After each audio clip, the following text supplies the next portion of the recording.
Ambassador Velthar stood on the bridge of his diplomatic vessel, staring at the empty space before him.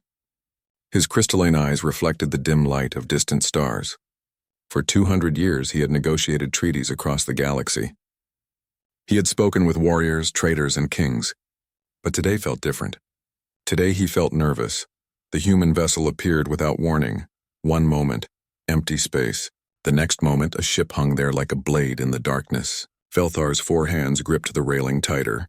The ship was not what he expected. Intelligence reports said humans were primitive. They said human ships were crude and loud.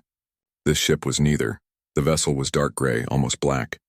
Its shape reminded Velthar of a predator waiting to strike. No lights blinked along its hull. No engines glowed. It simply existed there, silent and cold. Weapon ports lined its sides like eyes watching him. Velthar counted at least 40. His own ship carried 12. "Hail them," Velthar ordered. His voice sounded steady, but his hearts beat faster.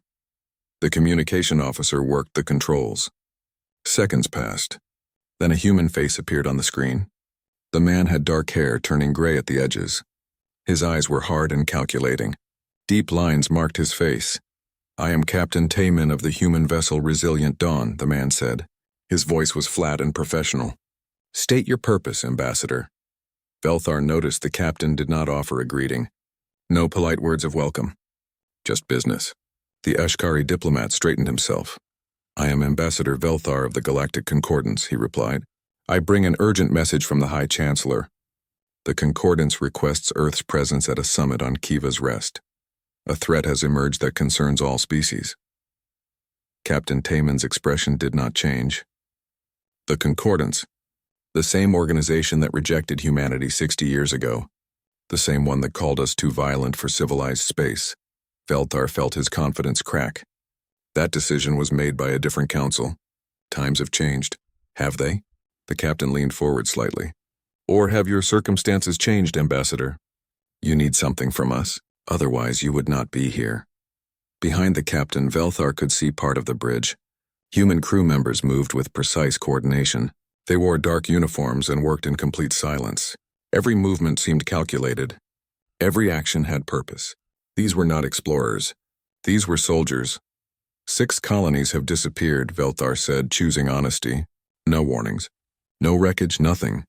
Scout ships sent to investigate never return. The Concordance has no answers. We need help. "And you think humans can provide this help?" Captain Taman asked. "The same humans you deemed too primitive?" "We may have misjudged your capabilities," Velthar admitted.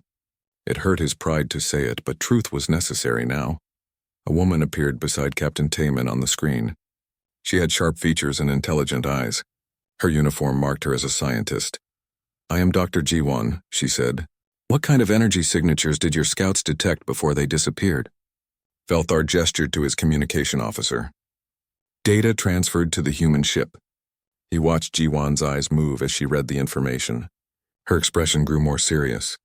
"Captain," she said quietly, "these readings match our theoretical models. The ones we developed for—" "I know," Taman interrupted. He looked at Velthar again. "We will need to consult with Earth Defense Command. We cannot make this decision alone. Time is critical," Velthar pressed. "More colonies could vanish while we wait." "Then you should have come to us sooner," the captain replied. 60 years sooner. We will have an answer within 12 hours. Until then, Ambassador, I suggest you maintain a safe distance from our ship." The screen went dark. Velthar stood there, feeling shaken. His crew looked at him, waiting for orders. He had expected primitive humans with crude technology. He had expected them to be grateful for the Concordance's attention. Instead, he found a military vessel that made his diplomatic ship look like a toy.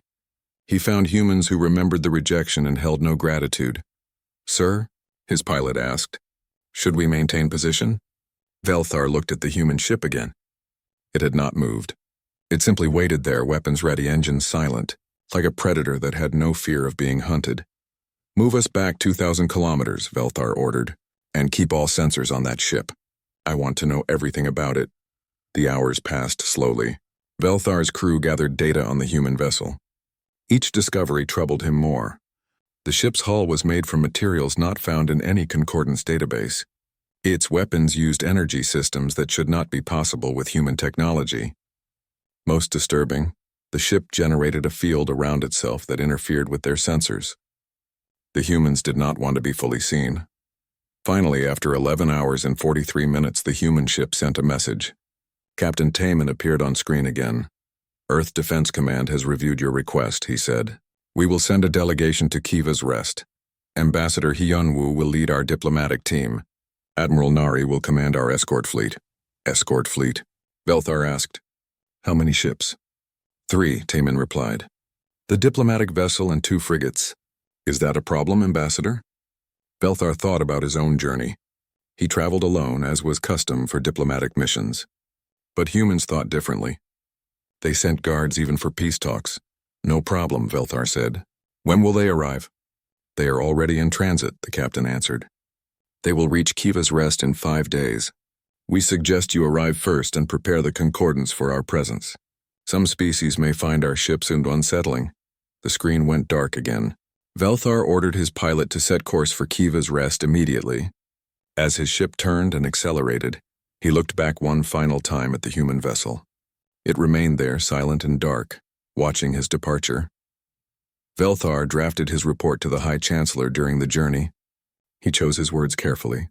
The humans were not what the concordance expected. They were not grateful primitives seeking approval. They were something else entirely.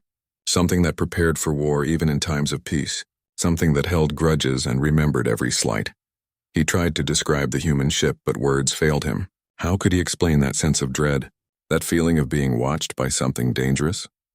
The concordance had ships with more firepower. They had vessels twice the size.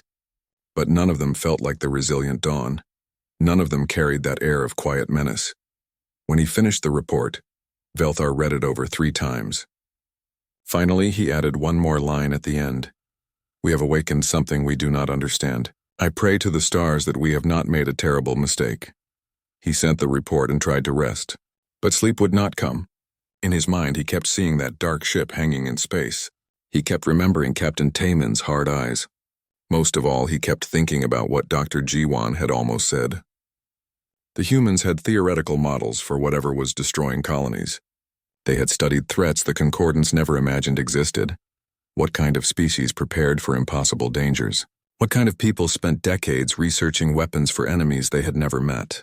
The answer troubled Velthar deeply. The kind that expected the universe to be hostile. The kind that took nothing for granted. The kind that survived by being more dangerous than their enemies. As his ship raced toward Kiva's Rest, Ambassador Velthar realized the truth. The concordance had not invited humanity to help. They had invited humanity because no one else could, and that realization made his crystalline eyes reflect not starlight but fear. Kiva's Rest glittered like a jewel against the black canvas of space. The massive station had served as neutral ground for 3,000 years. Its central dome housed the Grand Assembly, where representatives from 12 species made decisions that shaped the galaxy. Today, that dome buzzed with nervous energy. Ambassador Velthar stood near the main viewing port watching ships arrive. Vessels from every corner of the concordance docked at the station. Some were elegant and smooth. Others were bulky and functional. All of them looked peaceful. Built for exploration and trade, not war. Then the human ships arrived. 3 vessels dropped out of faster-than-light travel at the system's edge. Even at this distance, Velthar could see they were different.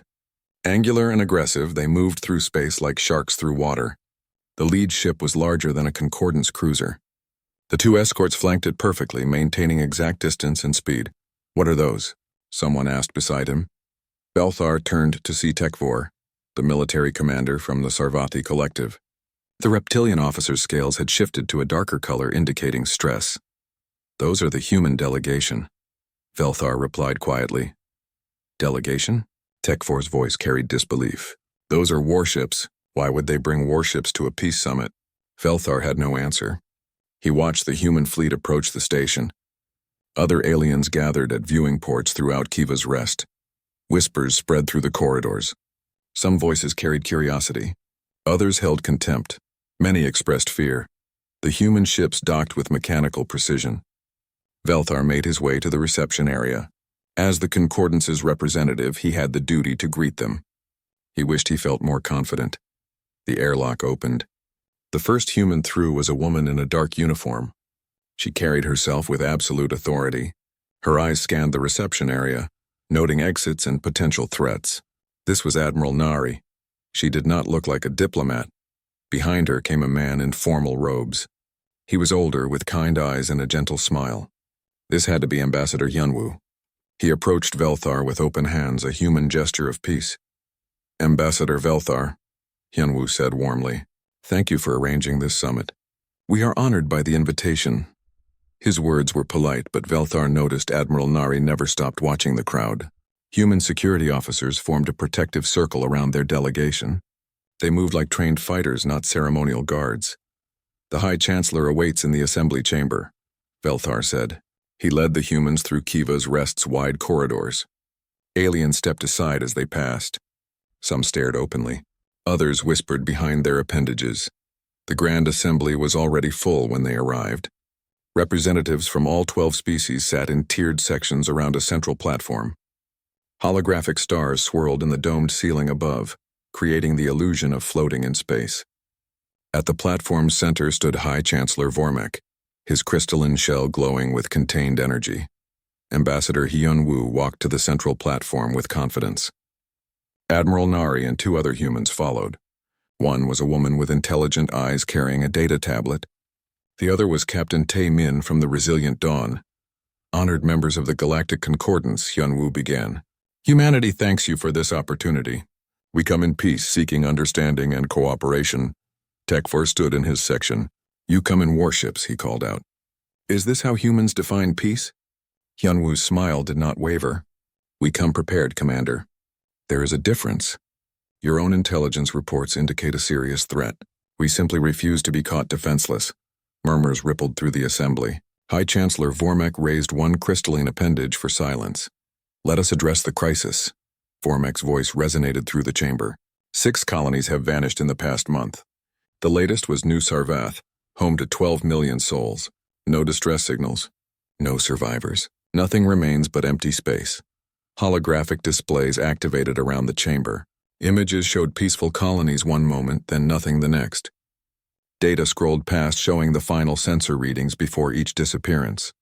The woman with the data tablet stepped forward. "I am Dr. Boram," she said. "May I examine the data directly?" Vormek gestured his approval. Boram's fingers moved quickly over her tablet, accessing the Concordance database. Her expression grew more serious with each passing second. "These energy signatures," she said slowly. "They match theoretical models for reality distortion technology, specifically controlled spatial collapse." The assembly erupted in confused voices. Velthar leaned forward in his seat. Reality distortion was considered impossible. The laws of physics prevented it. The Concordance's best scientists had proven it could not work. "Impossible," Tekfor said. "Such technology violates fundamental physical laws." "No," Boram replied. "It simply requires physics most species consider too dangerous to study. These readings show massive gravitational distortions, localized time dilation, and dimensional folding. Something is warping space itself around your colonies and crushing them out of existence." Silence fell over the chamber. Velthar felt his stomach twist with fear. An enemy that could fold space? How could anyone fight such a thing? Ambassador Hyunwoo spoke again. "Humanity has researched such phenomena for 70 years. Not to build weapons, but to defend against them. We knew that if something was theoretically possible, someone in the universe might attempt it." "Why?" Vormek asked. "Why would you study such terrible things?" Hyunwoo's gentle expression hardened. "Because humanity learned a harsh lesson long ago, Chancellor. Hope is not a strategy. The universe does not care about our wishes. It simply exists, following its own rules. We can either prepare for the worst or die surprised." Tekfor's scales darkened further. "And what do you propose, human? That we follow your paranoid example?" Admiral Nari spoke for the first time. Her voice cut through the chamber like a blade. "I propose you listen, Commander. Because right now, 6 of your colonies are gone. How many more before you admit you need help?" "How dare you?" Tekfor began. "Enough," Vormek interrupted. "Admiral, what do you suggest?" Nari activated her own holographic display. A star chart appeared, showing the disappeared colonies marked in red. "The pattern suggests the attacks originated near the Kronos Nebula. Long-range probes confirm unusual energy readings in that region. I recommend a reconnaissance mission with sufficient force to defend itself. How much force? Another representative asked. 12 destroyers, 5 heavy cruisers, and 1 dreadnought, Nari replied. My flagship, the Unbroken Line, we can depart within 48 hours. Shocked voices filled the chamber. That was not a reconnaissance force. That was an invasion fleet. Velthar understood now why the humans brought warships. They expected conflict. A small alien representative stood. This is too aggressive. We should send a small science vessel first. Gather information peacefully. Dr. Boram's voice was quiet but firm. You already tried that. 5 times. None of your science vessels returned. Whatever is out there does not respect peaceful intentions. Captain Tamian added, in military terms, you have an active hostile force that has demonstrated overwhelming superiority against your scouting elements. Sending more scouts is not cautious. It is suicide. The assembly debated for hours. Some argued for caution. Others demanded immediate action. Tech-4 and several military representatives resisted giving humans any authority. Ambassador Hyunwoo listened patiently to every concern. Finally, as the debate wore on, Hyunwoo raised his hand for attention. Members of the Concordance, I understand your hesitation. You do not know us. You rejected us decades ago because you feared our capacity for violence. That fear was not wrong. Humanity has known war for thousands of years. We understand violence in ways you do not. He paused, letting his words sink in. But consider this. Your colonies are dying. Your people are terrified. You invited us here because you have no other options. So I ask you directly, do you want to be right about us being too violent? Or do you want to survive? Silence hung heavy in the chamber. Velthar saw representatives exchanging glances. Pride warred with practicality on every face.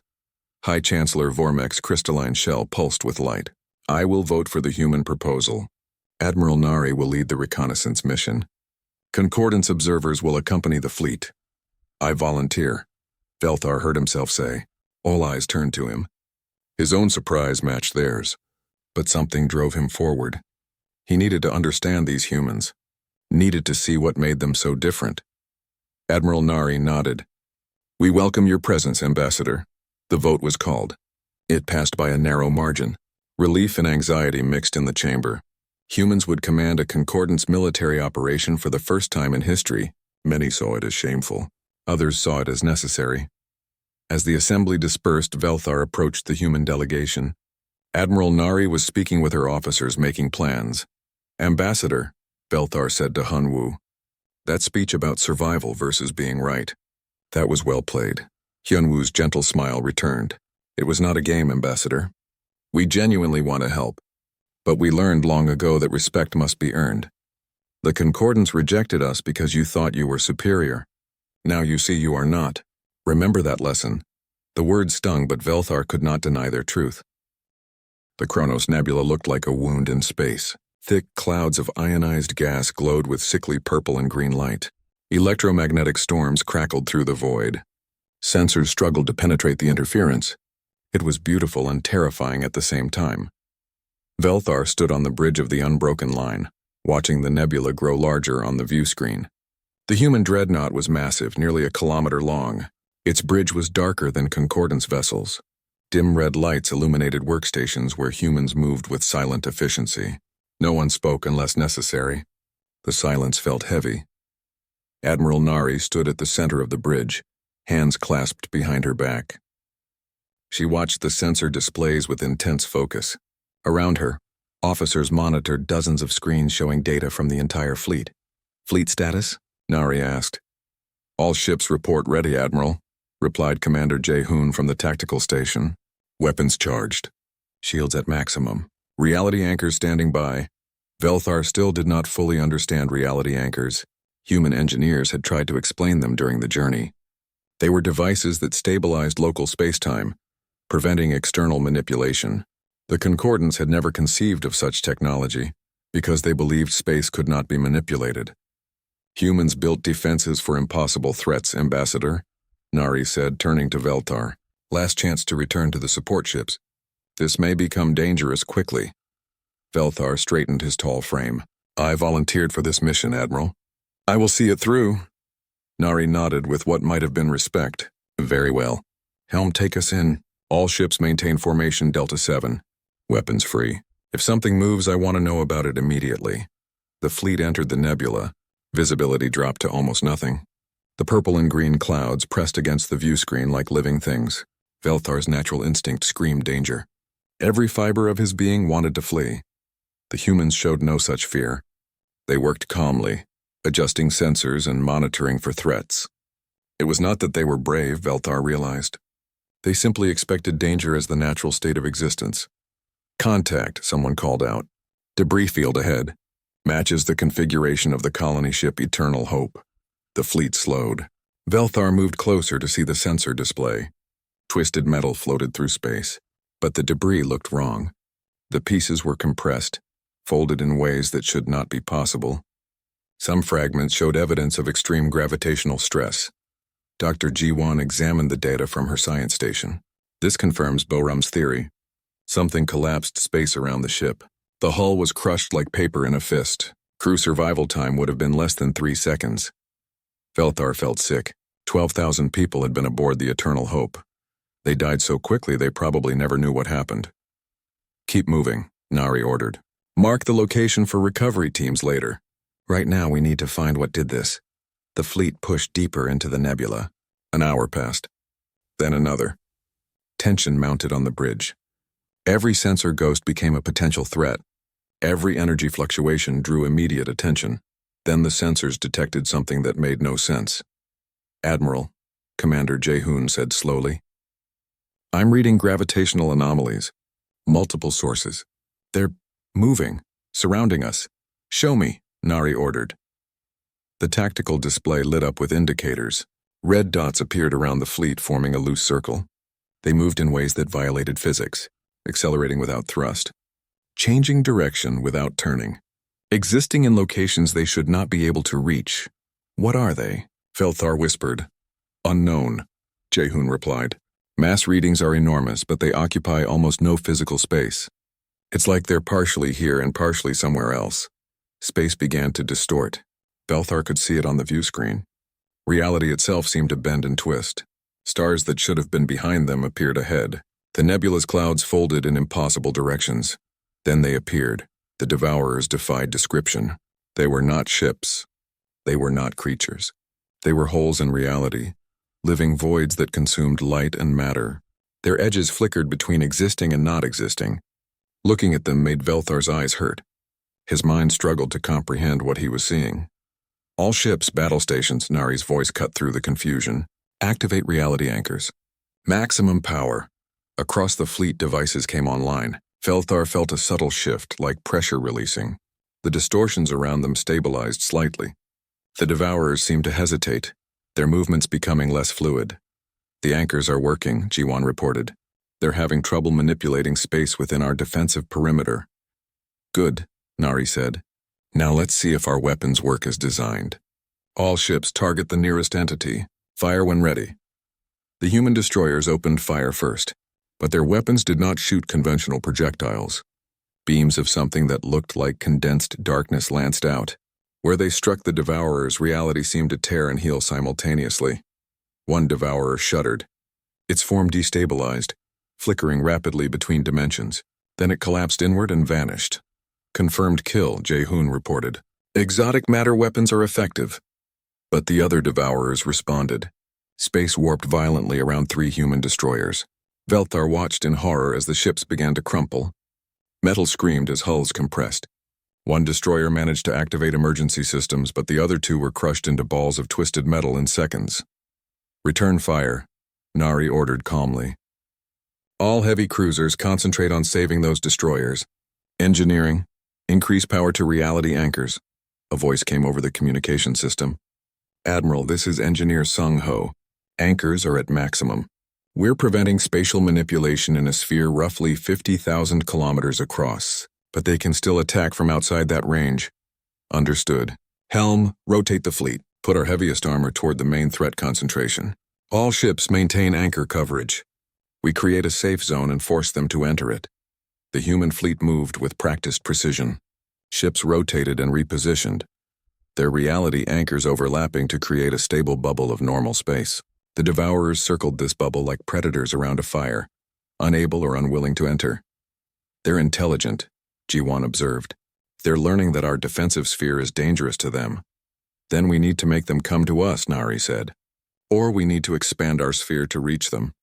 Jae-hoon, can we pulse the anchors? Create a moving wave of stable space? Theoretically, yes, but it would leave gaps in our defense. Calculate the timing. I want those gaps to last less than 1 second. If we pulse correctly, we can push stable space outward while maintaining continuous coverage. Velthar watched the humans work. They were fighting an enemy that bent reality, and they were doing it with the same calm efficiency they showed for routine operations. He realized something profound. Humanity had already imagined this scenario. They had planned for it, trained for it, built weapons for it, all without ever encountering it. Ready to pulse? Admiral, Jae-hoon reported. Execute on my mark. 3, 2, 1, mark. The reality anchors pulsed in sequence, creating a wave of stable space-time that expanded outward. It reached a devourer that had ventured too close. The entity shuddered violently as normal physics suddenly applied to it. In that moment of vulnerability, a dozen human weapons struck simultaneously. The devourer died, or ceased to exist, or returned to wherever it came from. Velthar was not sure which description fit better, but the remaining devourers learned. They pulled back further, staying safely outside the range of the pulsing anchors.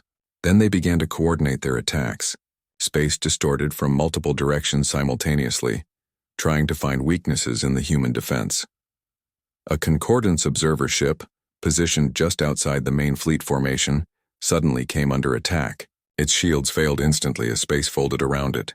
The ship began to compress. All ships concentrate fire on that sector, Nari ordered. Jae-hoon, extend the anchor field to cover them. The unbroken line surged forward, pushing its reality anchor's influence toward the dying ship. The compression slowed but did not stop. The Concordance vessel was too damaged, its hull already breached in a dozen places. They're gone, Ji-won said quietly. Velthar gripped the railing. 200 Concordance personnel had been on that ship, dead in seconds because they positioned themselves outside the human defensive sphere. We need to retreat, Velthar found himself saying. Fall back to safer space. No, Nari replied firmly. We retreat now and this enemy will follow. They know where our colonies are. We make our stand here, gather data, and learn how to fight them. This is not about winning today, Ambassador. This is about learning how to win tomorrow. The battle continued for another hour. The humans fought with relentless determination. They lost 2 more destroyers and 1 heavy cruiser, but they destroyed 4 more devourers and wounded several others. Finally, the remaining devourers withdrew deeper into the nebula. The distortions faded.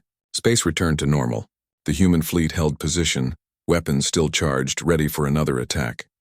Silence filled the bridge of the unbroken line. Then Admiral Nari spoke.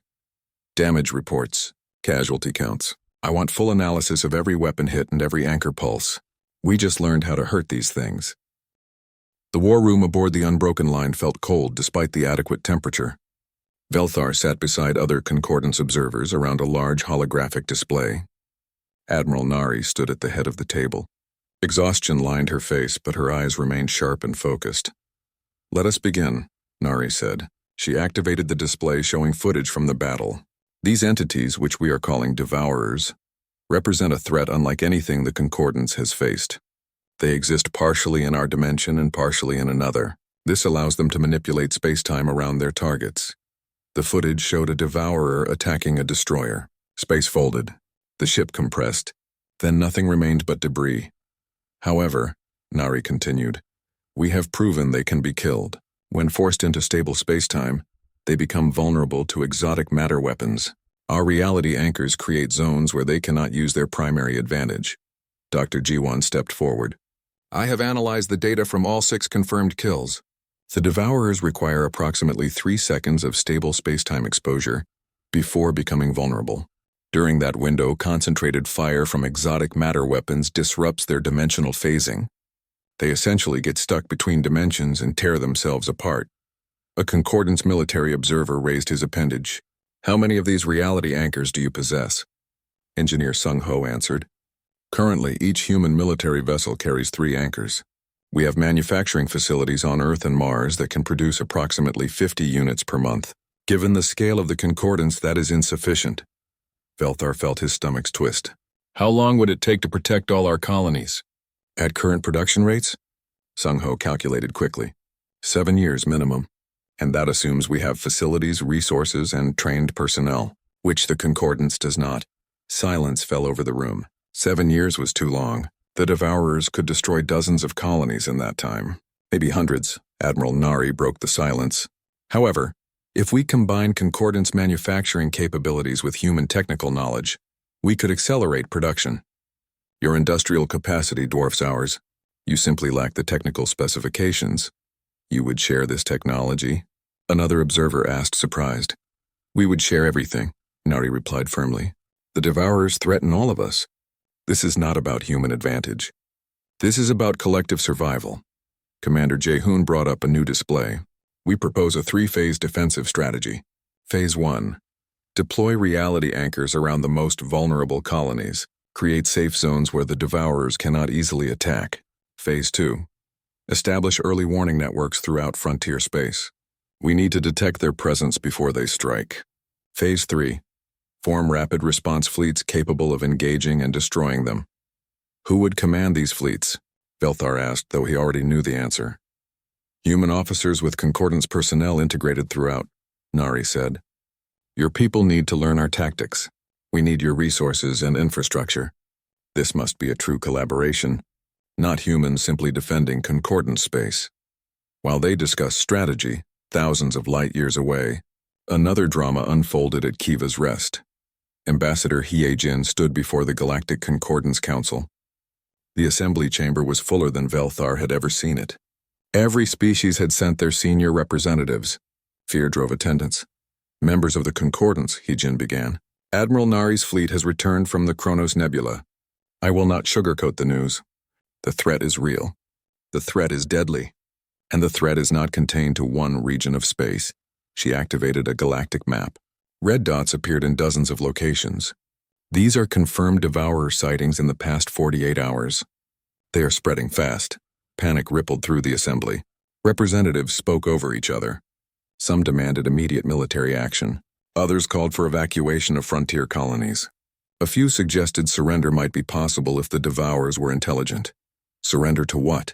Hye-jin's voice cut through the chaos. These entities do not communicate.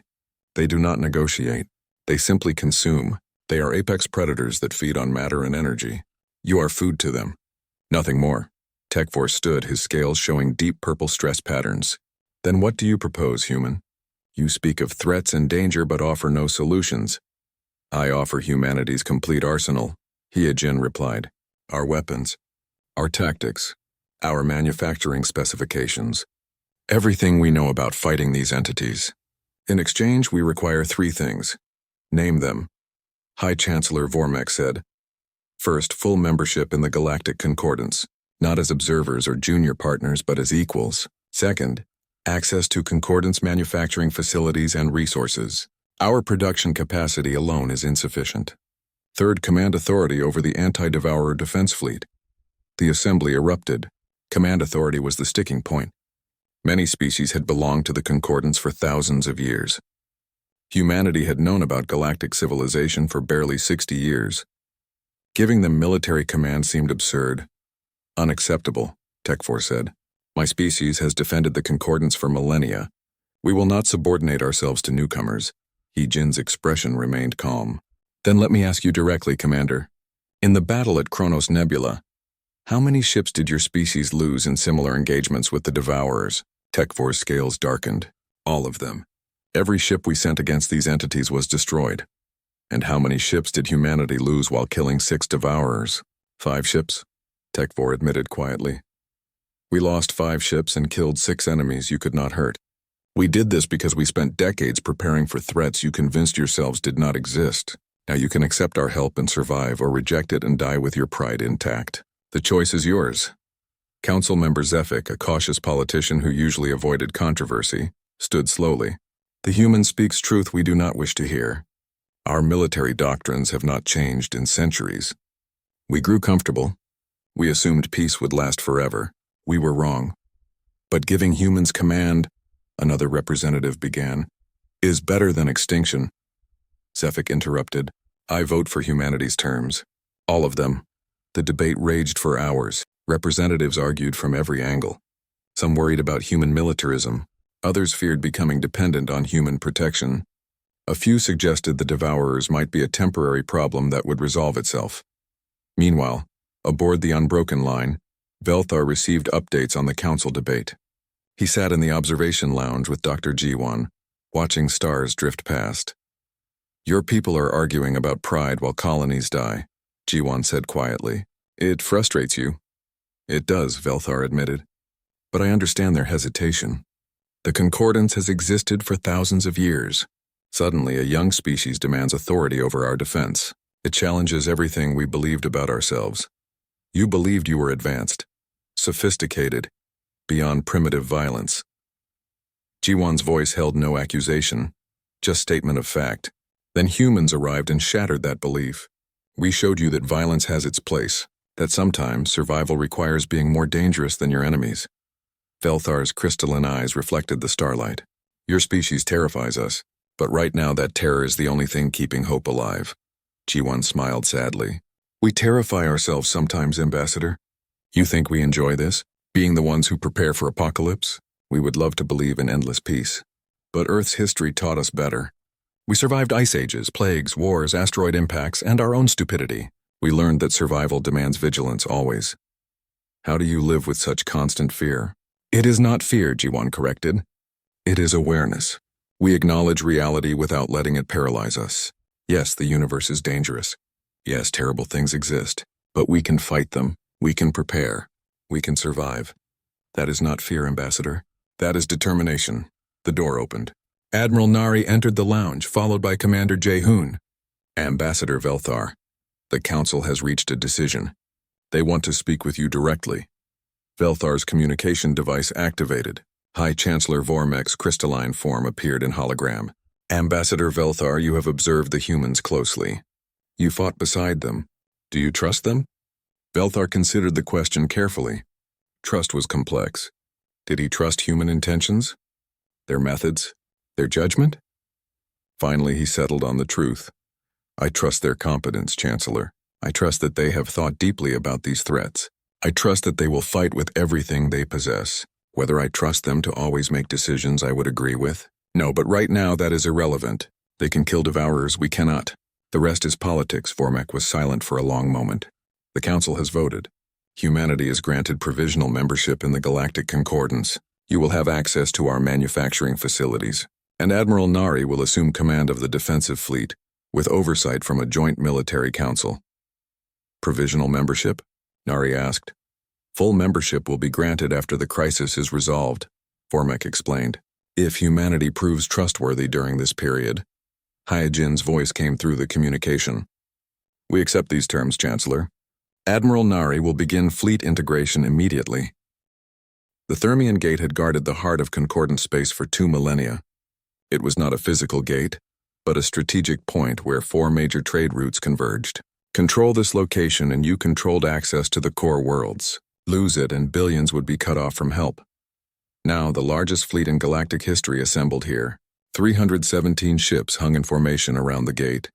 Human dreadnoughts formed the center, their dark hulls bristling with weapons. Concordance cruisers flanked them, their elegant designs contrasting with human brutality. Smaller vessels filled the gaps, creating overlapping fields of fire and defense. Velthar stood on the bridge of the Unbroken Line, now the flagship of the combined fleet. Admiral Nari had been promoted to Fleet Admiral. Her new rank came with crushing responsibility. If the Devourers broke through here, nothing would stop them from reaching the core worlds. Fleet status report, Nari requested. Commander Jae-hoon studied his displays. All ships report ready. Reality anchors deployed in defensive grid pattern. Early warning sensors detecting movement in the outer system. Analysis suggests 53 distinct Devourer signatures. 53. Velthar felt his heart's race. They had fought 6 before and lost 5 ships. Now they faced nearly 9 times that number. The mathematics of survival looked grim, but Nari showed no fear. Deploy the fleet in formation Alpha 7. Heavy ships forward, support vessels behind. I want every reality anchor overlapping with at least 2 others. No gaps, no weaknesses. Fleet Admiral Kyung-soo, Supreme Commander of all human military forces, appeared on the communication screen. His weathered face showed decades of command experience. Admiral Nari, Earth sends its full support. 12 additional dreadnoughts will arrive in 6 hours. Hold until then if possible. Understood, sir. We will hold. The communication shifted to show Ambassador Hee-jin on Kiva's rest. Behind her, Velthar could see the Grand Assembly filled with representatives watching the battle preparations. Admiral, the Concordance is with you. Every species has contributed ships to this defense. You carry all our hopes. We carry more than hopes, Ambassador, Nari replied. We carry weapons and the will to use them. That will be enough. The early warning sensors detected the Devourers accelerating. They moved through space like sharks through water, closing the distance with terrible purpose. Velthar watched the tactical display. The enemy formation looked coordinated, intelligent. They had learned from previous encounters. They are not attacking randomly, Dr. Jiwon observed from her science station. See how they spread out? They are trying to find weak points in our anchor coverage. They will not find any, Nari said confidently. Jae-hoon, prepare firing solutions for all forward batteries. I want every Devourer that enters range targeted by at least 3 ships. Captain Minji commanded the experimental vessel Paradox, positioned near the fleet's forward edge. Her ship carried humanity's newest weapons, devices that did more than hurt Devourers. They erased them from existence entirely. Paradox to flagship, Minji's voice came through clearly, requesting permission to advance and engage. Negative, Captain, Nari replied. Hold formation. Let them come to us. We fight on our terms, not theirs. The Devourers reached visual range. Velthar had seen them before, but never so many together. They filled the view screen like holes in reality, darkness upon darkness. Looking at them made his eyes hurt and his mind rebel against what it saw. Then they attacked. Space distorted around the fleet's perimeter. Reality bent and twisted as the Devourers tried to collapse it. But the human reality anchors held firm. Stable space-time remained stable. The Devourers could not warp physics within the defensive sphere. All ships open fire, Nari ordered calmly. 300 ships fired simultaneously. Exotic matter weapons lanced through space. Where they struck Devourers, reality tore. The entities shuddered and flickered, caught between dimensions. Several began to destabilize immediately, but others adapted. They stayed outside the anchor range, circling the fleet like predators, testing defenses, looking for weaknesses. The battle became a siege, with neither side able to easily hurt the other. Tech-4 commanded a wing of Concordance cruisers on the fleet's left flank. Velthar heard his transmission over the command channel. Human tactics are too defensive. We should advance and destroy them. Negative, Nari responded. Maintain formation. They want us to break apart. Do not give them that advantage. We cannot hide behind shields forever, Tech-4 argued. We are not hiding, Commander. We are forcing them to fight where we are strongest. Patience, but patience had limits. One Devourer found a micro-gap in the anchor coverage, where 3 fields met at an angle. It slipped through, warping space as it advanced.